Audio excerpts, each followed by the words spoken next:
और इस मंथन और मिशन में जो पॉलिटिकल क्लास है उनका रोल बहुत अहम हो जाता है। और इसलिए राहुल नार्वेकर जी स्पीकर हैं महाराष्ट्र असेंबली के, वो हमारे साथ जुड़ रहे हैं इस मंच पर। राहुल, हमारे साथ जुड़ने के लिए बहुत बहुत शुक्रिया, क्योंकि जो युवा पीढ़ी है वो आप लोगों से इंस्पायर होती है। आप लोग इतने बड़े पद पर हैं। जब मुंबई की चर्चा करते हैं राहुल, तो जो सैनिटेशन, हाइजीन, ये जो शब्द थे, या पूरे देश में पहले इस पर बोला जाता था ज़्यादा चर्चा मत करिए, क्योंकि ये ड्राइंग रूम के कॉन्वर्सेशन का पार्ट नहीं था। 10 साल में वो बहुत ही ज़्यादा बदल गया है, लेकिन पब्लिक प्राइवेट पार्टनरशिप शायद आगे रास्ता है।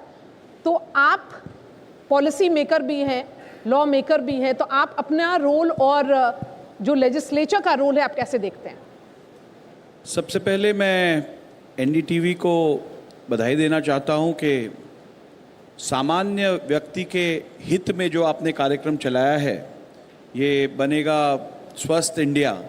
ये कार्यक्रम बहुत ही अहम है और देश को स्वस्थ बनाने में इसका बड़ा योगदान रहेगा, इसलिए आपको सर्वप्रथम मैं बधाई देता हूं।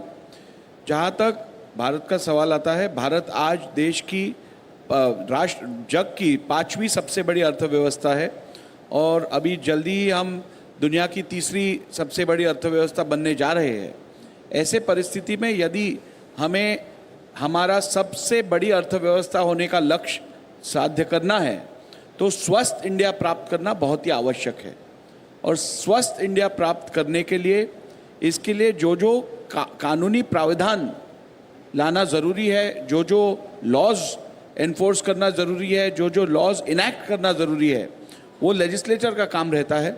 और महाराष्ट्र में हम इसकी तरफ बहुत ही अच्छी प्रगति कर रहे हैं, क्योंकि आप देखेंगे तो आज भारत दुनिया का सबसे युवा देश माना जाता है। हमारी एवरेज एज पॉपुलेशन ये 27 साल की है और यदि इस डेमोग्राफिक एडवांटेज को हम सही मायने में स्वस्थ नहीं रख पाए तो ये हमारे लिए लायबिलिटी बनेगी। और इसीलिए मैं समझता हूँ हेल्थ केयर हमारा सबसे बड़ा प्रायोरिटी है। सैनिटेशन, गुड हेल्थ, ये हमारे लिए प्रायोरिटी केवल नहीं तो हमारा कंपल्शन है, ऐसे हमें देखना चाहिए। और इसीलिए अनेक इनिशिएटिव्स है, कॉरपोरेशन लेवल पे, स्टेट गवर्नमेंट लेवल पे, यूनियन गवर्नमेंट लेवल पे अनेक इनिशिएटिव्स लिए गए हैं और लिए जाएंगे।